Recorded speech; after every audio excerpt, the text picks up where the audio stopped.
Hello అండి. నమస్తే. అందరూ ఎలా ఉన్నారు? నేనైతే చాలా బాగున్నాను. ఈరోజు వీడియోలో నేను చేపించబోతున్నటువంటి రెసిపీ మోతీచూర్ లడ్డు అండి. దీనికోసం శనగపిండి అక్కర్లేదు. చాలా ఈజీ అండ్ సింపుల్ రెసిపీ అండి. దీన్ని ఎలా చేసుకోవాలో నేను చాలా ఈజీ ప్రాసెస్లో చెప్తాను. ఒకసారి ఎలాగో ప్రాసెస్ చూసేద్దాం, వచ్చేయండి. దీనికోసం ముందుగా స్టవ్ ఆన్ చేసుకొని ఒక ప్యాన్ పెట్టుకొని 2 టేబుల్ స్పూన్ దాకా గీ అనేది యాడ్ చేసుకోవాలి. ఈ గీ అంతా కరిగిన తర్వాత 1 కప్ బన్సీ రవ్వ అనేది యాడ్ చేయాలి. దీన్ని గోధుమ రవ్వ అని కూడా అంటారు. ఇది మార్కెట్లో ఈజీగా దొరుకుతుంది. దీని కాస్ట్ కూడా చాలా తక్కువగా ఉంటుంది. నేను ప్రతిదీ మెజర్మెంట్తో నేను చూపిస్తున్నాను.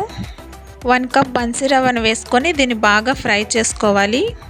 దీన్ని దోరగా వేయించుకోవాలి. ఇట్లా దోరగా వేయిస్తున్నప్పుడు దీని కలర్ అనేది చేంజ్ అవుతుంది. అప్పటి వరకు దీన్ని ఫ్రై చేసుకోవాలి.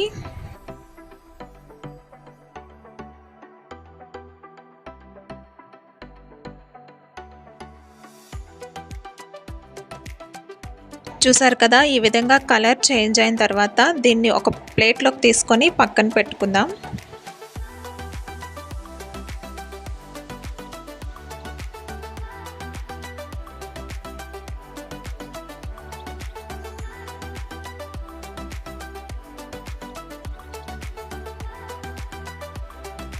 ఇప్పుడు మళ్ళీ ప్యాన్ పెట్టుకొని ఏ కప్పుతో అయితే బన్సీ రవ్వ తీసుకున్నామో అదే కప్పుతో 3 కప్పుల వాటర్ అనేది తీసుకోవాలి.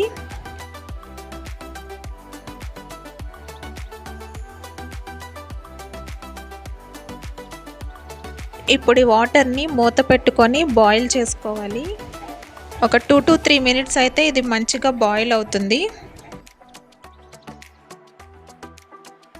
చూసారు కదా, ఈ విధంగా బాయిల్ అయిన వాటర్లో ఇందాక మనం ఫ్రై చేసుకున్నటువంటి బన్సీ రవ్వని మొత్తం ఇందులో యాడ్ చేసుకోవాలి.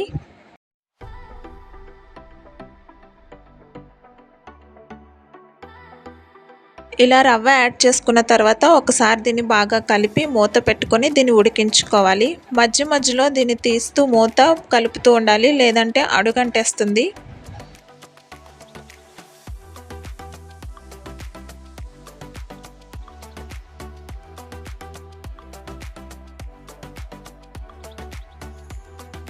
ఇప్పుడు మూత పెట్టి మరో 4 నిమిషాలు ఉడికించుకోవాలి. దీన్ని ఒకసారి కలుపుకొని ఉడికిందో లేదో చెక్ చేసుకోవాలి. ఈ విధంగా కొద్దిగా తీసుకొని ఇలా ప్రెస్ చేస్తే అది పలుకుగా లేకపోతే ఉడికినట్టే, లేదంటే ఇంకొంతసేపు ఉడికించుకోండి. ఇక్కడ నాది ఉడికిపోయింది. ఇప్పుడు ఇక్కడ నేను 1 కప్ దాకా షుగర్ అనేది యాడ్ చేసుకున్నాను ఆ గిన్నెతోని. ఇప్పుడు రవ్వ అంతా కలిసేలాగా దీన్ని ఒకసారి మంచిగా కలుపుకుందాం.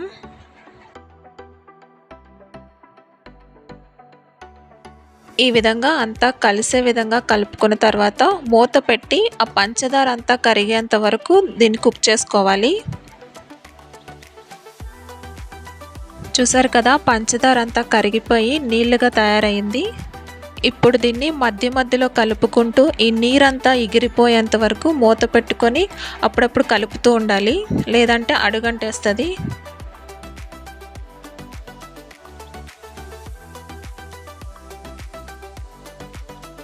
చూసారు కదా, వాటర్ అంతా ఎగిరిపోయింది.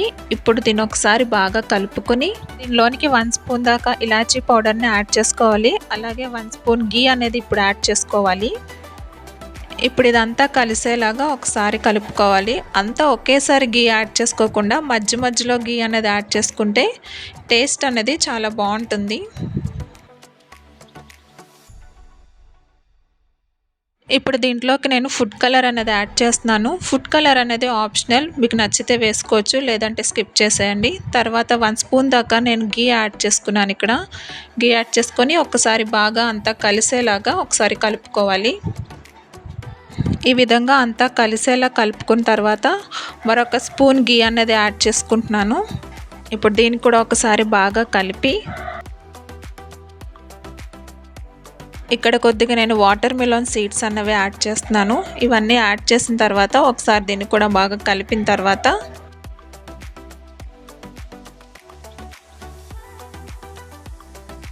స్టవ్ అనేది ఆఫ్ చేసుకొని ఇది హాఫ్ వరకు ఇలా మూత పెట్టి దీన్ని ఇప్పుడు చల్లారనివ్వాలి. ఇది బాగా చల్లారిపోవాలి. చూసారు కదా, ఈ విధంగా చల్లారిన తర్వాత ఒకసారి బాగా కలుపుకొని మళ్ళీ 1 స్పూన్ దాకా గీ అన్నది యాడ్ చేసుకోవాలి.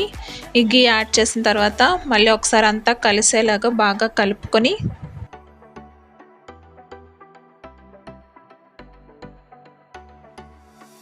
ఈ విధంగా చేతికి అనేది గీ అనేది అప్లై చేసుకోవాలి. అప్లై చేసుకొని కొద్దిగా తీసి చిన్న చిన్న బాల్స్ కింద చేసుకొని ఎంజాయ్ చేయడమే. అంతే అండి, చాలా ఈజీ ప్రాసెస్, చాలా టేస్టీగా ఉంటుంది. మీరు అప్పటికప్పుడే కూడా చేసుకొని మీ ఇంట్లో వాళ్ళకి మీరు సర్వ్ చేసుకోవచ్చు. చాలా ఈజీ ప్రాసెస్. నేను చెప్పిన మెజర్మెంట్స్లో ఒకసారి ట్రై చేసి చూడండి, చాలా బాగా వస్తుంది. స్వీట్ క్రేవింగ్స్ ఉన్నవారు కూడా చాలా ఈజీగా ఇది చేసుకొని ఎంజాయ్ చేయొచ్చు. అంతే అండి, ఎంతో టేస్టీగా ఉండే మోతీచూర్ లడ్డు రెడీ. మీరు కూడా ఒకసారి ట్రై చేసి ఎలా వచ్చిందో కామెంట్ చేయండి.